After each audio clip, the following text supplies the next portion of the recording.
Thomas the tank engine was ill. Workmen had tried to make him better, but it was no use. Edward must take you to the works, said Sir Topham Hatt. Thomas felt very miserable. Then Sir Topham Hatt spoke to Duck. I want you to help Percy and Toby while Thomas is away. Duck was delighted. He already knew Percy and soon made friends with Toby and Bertie.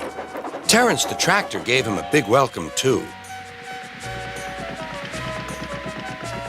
Take care of Thomas's coaches, he advised. He's sure to miss them while he's away.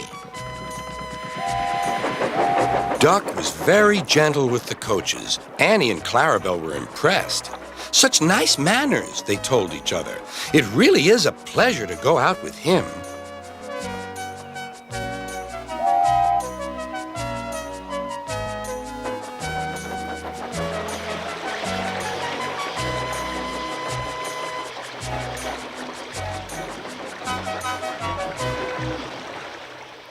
When Thomas came back, Annie and Clarabelle told him how well Duck had managed.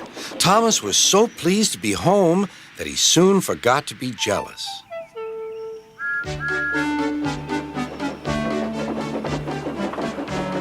The works had left Thomas's handbrake very stiff. It made his brakes seem as if they were on, when in fact they were not.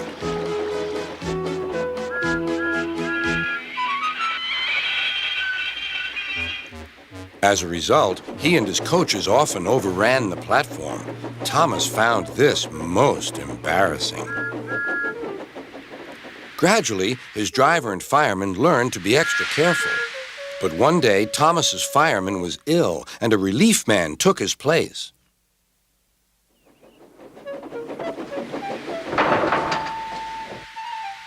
The fireman had fastened the coupling and joined the driver and station master on the platform to wait for Henry's passengers. The fireman had forgotten all about Thomas's handbrake. Thomas simmered happily. Not long now, he thought, as he saw Henry slowly approaching. But Thomas's brakes were not on. And suddenly, he felt his wheels begin to move. He tried to stop, but he couldn't, without his driver and fireman.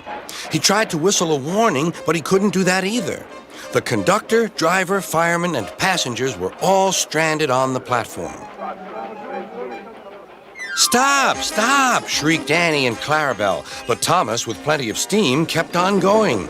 The alarm went down the line. "Stop the Runaway!" There, ready for action, was Harold the helicopter.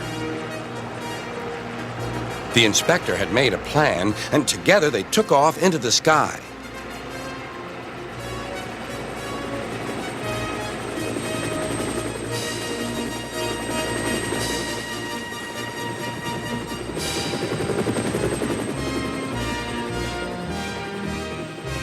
At last, Thomas was tiring.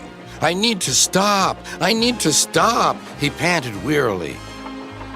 As they neared the next station, Thomas saw Harold land.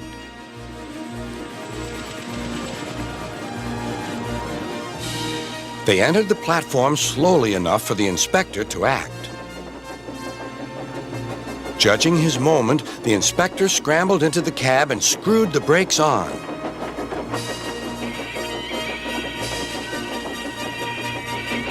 At last, Thomas stopped. Both he and the inspector were very relieved. Then they thanked Harold. "Think nothing of it. Glad to be of service, any time." "Thomas," remarked the inspector, "we must never let this happen again."